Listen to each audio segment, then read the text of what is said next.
Hey guys, welcome to the Honeybee show. I'm back again with a new reaction video. So today I'm going to react on সবচেয়ে প্রথম আমি যে ভিডিওর আর কি reaction অনেক দিন থেকে দিতে চাইছিলাম সালমান শাহ আমাদের লেজেন্ডারি সালমান শাহের গানে আমি রিয়াকশন দেবো, কিন্তু তার আগে যারা নতুন দেখছো চ্যানেলটাকে তারা অবশ্যই সাবস্ক্রাইব করে দিও। তো ওনার গান আমরা শুনে নেব।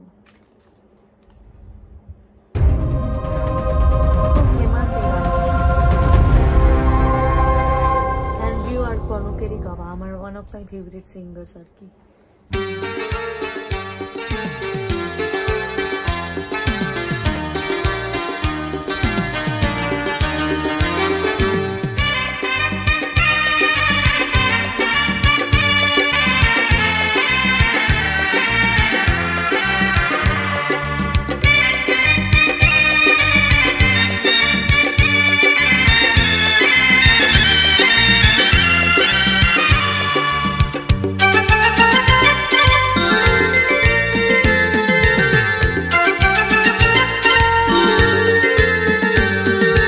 তোমাকে চাই, শুধু তোমাকে চাই, আর কিছু জীবনে পাই বা না পাই। তোমাকে চাই, শুধু তোমাকে চাই, আর কিছু জীবনে পাই বা না পাই। আর কিছু জীবনে পাই বা না পাই।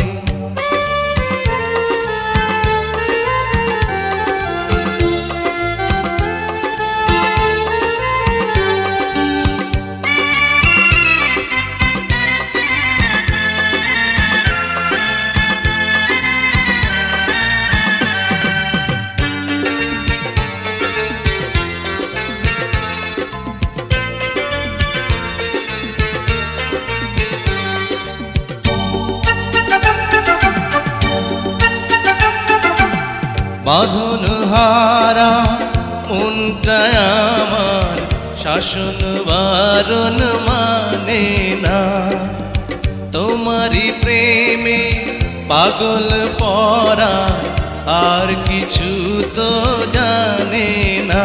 চোখের স্বপন তুমি, বুকের কাঁপন তুমি, কত আপন তুমি জানা নাই নাই। তোমাকে চাই, শুধু তোমাকে চাই, আর কিছু জীবনে পাই বা না পাই। তোমাকে চাই, শুধু তোমাকে চাই, আর কিছু জীবনে পাই বা না পাই। আর কিছু জীবনে পাই বা না পাই।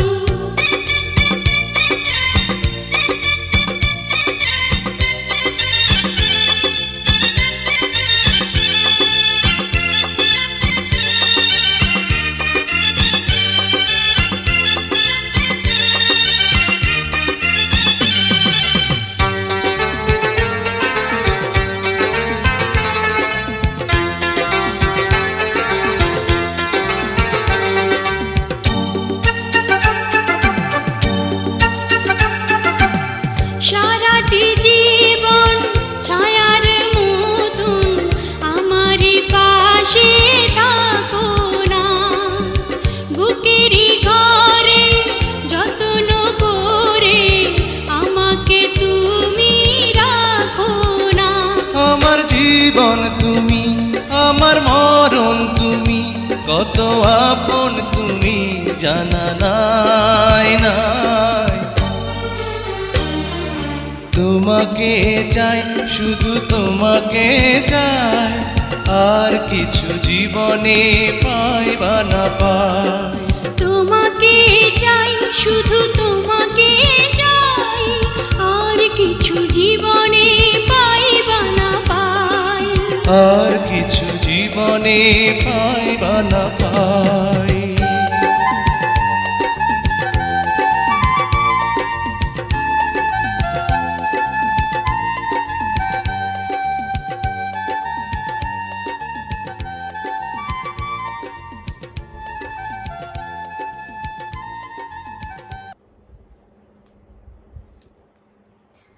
এই জুটিটার সবচেয়ে ফার্স্ট টাইম আমি ভিডিও করলাম, সালমান শাহ অ্যান্ড শাবনূর। অনেকে রিকোয়েস্ট করেছিল, আমারও ইচ্ছে ছিল, কারণ আমি অনেক ইন্টারভিউতে সলমান শাহের ব্যাপারে শুনেছি অ্যান্ড ওনার ব্যাপারে অনেক কিছু শুনেছি। সবচেয়ে বেশি খারাপ বেদনাদায়ক সেটা শুনে আমার খুব খারাপ লেগেছে, যেটা হচ্ছে সলমান শাহ আর আমাদের মধ্যে নেই। তিনি অনেক আগেই, অনেক কম বয়সে উনি আমাদের মধ্যে থেকে চলে গেছেন। তো it's a sad thing actually, অনেক কম বয়সে, খারাপ লাগে। অ্যান্ড সবচেয়ে বড় ব্যাপার হচ্ছে এটাও একটা লেজেন্ডারি জুটি, যেটা আমি যেটুকু জানি সেটুকু আমি বলছি। সলমান শাহ অ্যান্ড শাবনূরকে দেখতে পাবলিকে খুব ভালোবাসো, যেমন শাহরুখ কাজলকে দেখতে খুব ভালোবাসে, সেরকম ধরনেরই মহানায়ক আমাদের উত্তম কুমার অ্যান্ড সুচিত্রা সেনের যেমন জুটি ছিল, সেরকমই সলমান শাহ শাবনূরের জুটি ছিল। আর সত্যি ওনাদেরকে দেখে ভীষণ ভালো ফিল হচ্ছিল। তো যারা ওনাকে খুব ভালোবাসতেন, সলমান শাহকে খুব ফলো করতেন, ইন্সপিরেশন নিতেন তার থেকে, আই হোপ তাদের খুব খারাপ লাগে, তারা খুব খারাপ ফিল করো, বাট কিছু করার নেই। তার সময় মেয়াদ হয়তো অতদিনই ছিল। আমি ঠিক জানি না ওনার মৃত্যুর কারণটা কি। তোমরা যদি জানো তো তোমরা একটু আমাকে প্লিজ কমেন্টে জানিও, কারণ আমার জানা নেই। আমি কিছু কিছু জিনিস জানতে পেরেছি কিছু ইন্টারভিউজ থেকে। তো আমি যদি ইন্টারেস্ট নিই তাহলে আমি অবভিয়াসলি জেনে ফেলবো কী কী ব্যাপার। তাও তোমরা অনেক ইনফরমেশান দাও আমাকে কমেন্টসে, তো প্লিজ জানিও। আর যদি তোমরা এনার আরও গান শুনতে চাও তো প্লিজ আমাকে কমেন্টে জানিও, আমি আরও গান আনার চেষ্টা করব। কারণ আমার ফেভারিট সিঙ্গার্সদের গাওয়া কিশোর অ্যান্ড কনক চাপা, সো খুব ভালো লাগলো ওনাদের ভয়েস শুনে। অ্যান্ড সবাই আমাকে অ্যাগ্রি করেছো, আমি দেখে খুব খুশি হলাম যে হ্যাঁ শাবনূর সত্যি রিয়েল অ্যাঞ্জেল আর কি। তো বেশ ভালো লাগলো ওনাদের গান শুনে, আর একটু আপসেটিং অ্যাকচুয়ালি। সো আর আমি এটাও শুনেছি সলমান শাহের ব্যাপারে, দ্যাট ওনার জন্য নাকি অনেক মেয়ে সুইসাইড অলরেডি অ্যাটেম্প্ট করেছিল, এরকম ব্যাপার আমি শুনেছি ইন্টারভিউতে। আমি জানি না কতটা সত্যি, তোমরা জানিও আমাকে। তোমরা যদি দেখতে চাও তো আমি আরও ভিডিওস নিয়ে আসবো। Thank you so much guys, thanks for watching. फिर मिलेंगे विद न्यू रिएक्शन वीडियो। लेकिन जो लोग न्यू देख रहे हो चैनल को, बोलो please do subscribe to my channel. আমি আরও ভিডিওস নিয়ে আসবো। আশা করছি তোমাদের ওখানে পরিস্থিতি অনেকটা বেটার হয়েছে। আর কীরকম হয়েছে তোমরা একটু জানিও, তোমরা কীভাবে নেটওয়ার্ক ইউজ করছো। আমি অনেকবার কমেন্ট করেছি অনেকজনকে, যারা লিখেছো তারা ঠিক আমাকে উত্তর দাওনি। তো তোমরা প্লিজ আমাকে একটু জানিও যে তোমরা এখন তোমাদের ওখানে সিচুয়েশন কেমন, আর নেটওয়ার্ক কবে ফিরে পাবে বা কিছু, তোমরা একটু আমাকে জানিয়ে দিও। তো thank you so much guys, thanks for watching. फिर मिलेंगे विद न्यू रिएक्शन वीडियो, तब तक के लिए बाय।